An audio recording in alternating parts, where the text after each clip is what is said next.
अस्सलाम वालेकुम वरहमतुल्लाहि वबरकातुहू। इस वाले वीडियो में हम सीखेंगे एक पोइम जिसका टाइटल है मीटिंग पोइट्स। और ये वाली पोइम जो है ये लिखी है एक क्रिश्चियन पोइट ने जिसका नाम है Younis D'Souza. Younis D'Souza was actually born on 1st of August 1940 in Pune and she died on 29th of July 2017. So she was an English poet, a critic and a novelist. And the theme of the poem is don't judge a book by its cover. So sometimes हम क्या सोचते हैं कि जो दिखता है वो होता नहीं है और जो नहीं होता है वो असल में रियलिटी होती है।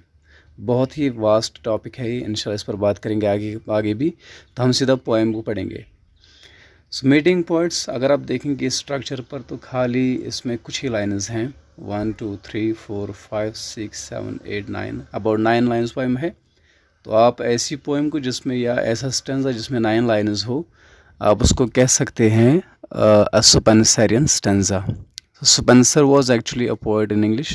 He is said to be the first poet who used 9-line stanza in English poetry. So he is called we can call it a Spenserian stanza. तो इस Spenserian stanza में जो बहुत ही एक शॉर्ट पोएम है 9 lines की poem, तो शायर क्या कहती है, meeting poets I am disconcerted sometimes. जब भी मैं शायरों से मिलती हूँ या आम इंसान जब शायरों से मिलता है, आई एम डिस्कंसर्टेड समटाइम। डिस्कंसर्टेड मतलब कंफ्यूज्ड, मतलब एक शायर को देखकर उसकी पर्सनालिटी को जज करना बहुत मुश्किल होता है, बहुत ही टफ होता है, कंफ्यूज हो जाता है इंसान। Bye the colour of their socks, क्या आप एक इंसान को पहचान सकते हैं कलर ऑफ सॉक से? तो सॉक्स यहाँ पर मुराद नहीं है सिर्फ मतलब वो सॉक जो हम पहनते हैं अपने फीट के अंदर, मतलब कोई भी क्लोथ्स जो भी आपका गेटअप है, जो आपकी क्लोथिंग होती है। सो यू कैन नॉट जज a person by the hair style he gives या by the clothes he wears या शी वियर्स। तो कपड़े एक इंसान की पहचान नहीं होती है, आप किस टाइप के कपड़े पहनते हो। तो कोई अच्छे कपड़े पहनता है does not mean that the person is very good या the person is very much gentle and kind. ठीक है, कोई ऐसा इंसान जो बहुत गरीब हो जिसके कपड़े अच्छे ना हो सकता है वही इंसान अच्छा हो। सो वी कैन नॉट जज a person by the colour of the socks. The suspicion of a wig, ऐसे ही अगर आप देखेंगे एक इंसान जो है जिसके अपने बाल ना हो तो वो विग लगाता है, नकली बाल लगाता है। तो नकली बालों से भी धोखा लगता है। ठीक है, हो सकता है हम किसी इंसान को एडमायर करेंगे कि आपके बाल बहुत बढ़िया हैं, बहुत अच्छे हैं, तो बालों के स्टाइल से हम इंसान को पहचान नहीं सकते। मैंने पहले ही कहा डोंट जज ए बुक बाय डोंट जज a person by the hair style he keeps. तो हो सकता है बाल नकली हों क्योंकि वो वक्त चल रहा है जब इंसान जो है उसको पहचाना बहुत मुश्किल है। हम सिर्फ एक्सटीरियर देखते हैं, इंसान का इंटीरियर नहीं देख सकते हैं। तो इसलिए मैं कहता हूँ अपीयरेंसेस आर मेयर डिसेप्शंस या अपीयरेंसेस आर डिसेप्टिव, मतलब जो दिखता है वो होता नहीं है, बहुत डिफरेंट होता है वो चीज़ जो हम मतलब कोई चीज़ सोचते हैं शायद ऐसी होगी लेकिन उसके मुखालिफ भी हो सकता है। So a wig can also deceive us. The wasp in the voice, ऐसा ही कोई शायर अगर होगा आप उसको पहचानते हैं या जानते हैं, तो जब वो बात करता हो आपको लगेगा कि इसके बोलने का तरीका अच्छा नहीं है। तो कोई शायर हो सकता है कि उसकी ज़ुबान जो है वो एक पॉलिश्ड ज़ुबान नहीं है, मतलब वो ऐसी बातें करता है जिससे इंसान का दिल दुखता भी हो, या उसका कलाम कुछ ऐसा हो कि आपको लगेगा कि इसने ठीक किया, ये अच्छा इंसान नहीं है, या उनकी बातों से लगेगा कि इनकी बातों में बहुत सारी मतलब खराफात हैं, बुरी चीज़ें हैं, गालियाँ निकाल सकता है कोई पोइट भी है।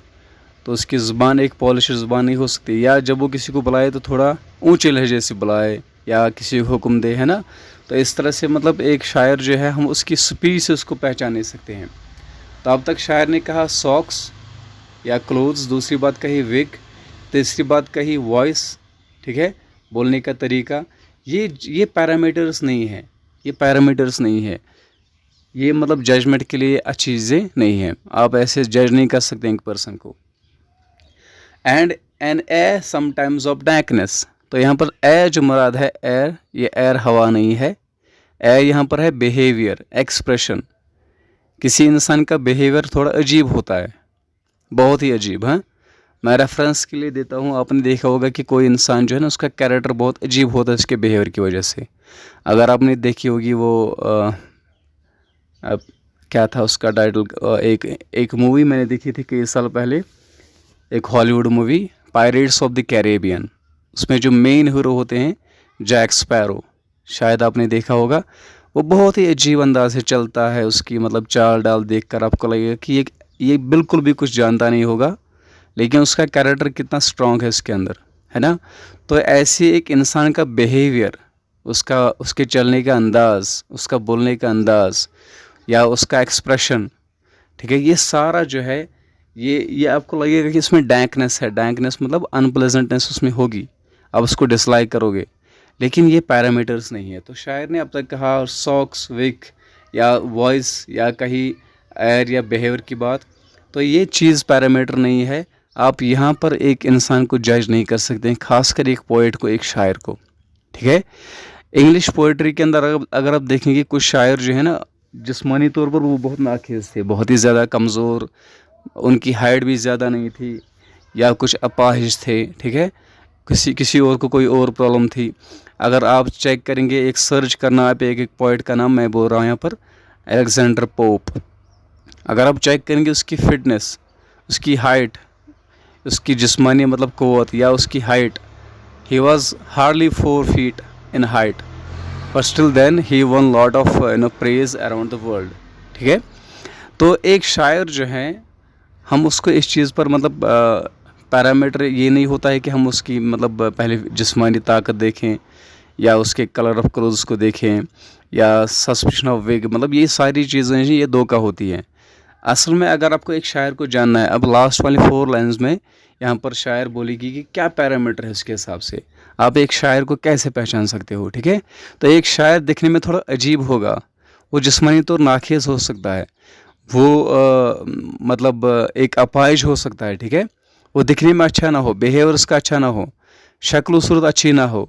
तो बेस्ट क्या है, कौन सा तरीका है, कैसे आप एक शायर को पहचान सकते हैं।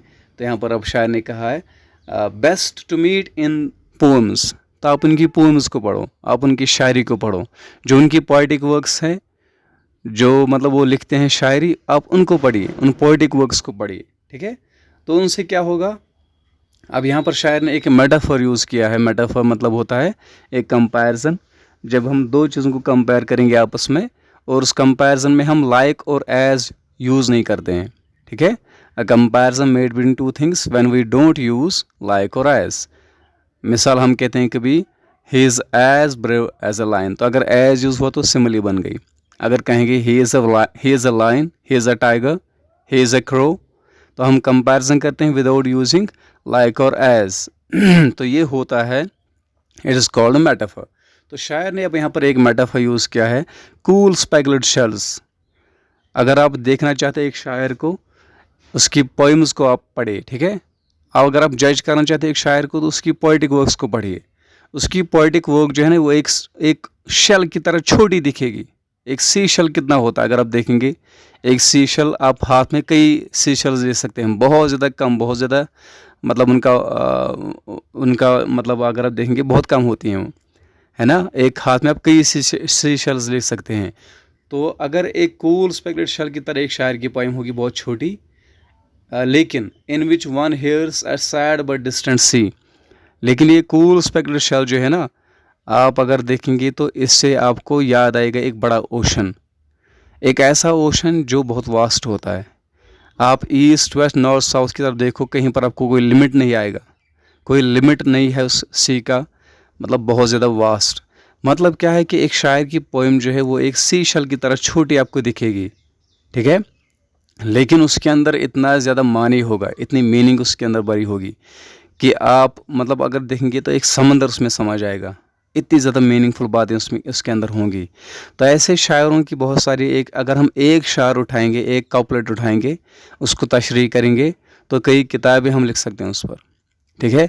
तो एक शायर का कलाम दिखने में तो बहुत छोटा हो सकता है, ठीक है, लेकिन जब आप उसकी डेप्थ में जाओगे, उसकी मीनिंग के अंदर, तो आपको एक बड़ा ओशन उसके अंदर मिलेगा। इतनी बातें आप सीखेंगे उससे, इतना ज़्यादा मायने निकलेगा कि उसका वो कोई लिमिट ना होगा, ठीक है, नई नई बातें हम सीखेंगे उसके अंदर। तो माने में डेप्थ होनी चाहिए, मीनिंग में एक डेप्थ होनी चाहिए। The poetic work should must have a depth of meaning, a profound meaning. तो अगर ऐसा कोई शायर आपको मतलब लगता है कि उसकी पोएम्स के अंदर कुछ गहराई है, उसमें बहुत कुछ सीखने को मिलेगा, तो वही होता है पैरामीटर, आप एक शायर को ग्रेड करार दे सकते हैं। अगर उनका बिहेवियर अच्छा ना हो, अगर वो दिखने में अच्छे ना हो, अगर नकली बाल क्यों ना हो, उनके कपड़े कैसे भी हो, ये पैरामीटर्स नहीं होते हैं एक शायर को पहचानने के लिए। तो बेस्ट पैरामीटर होता है उनकी पोएटिक वर्क्स को पढ़ना, जो बज़ाहिर आपको एक स्पेगुलर शायर लगेगी, लेकिन उसके अंदर डेप्थ ऑफ मीनिंग होगी। Thank you.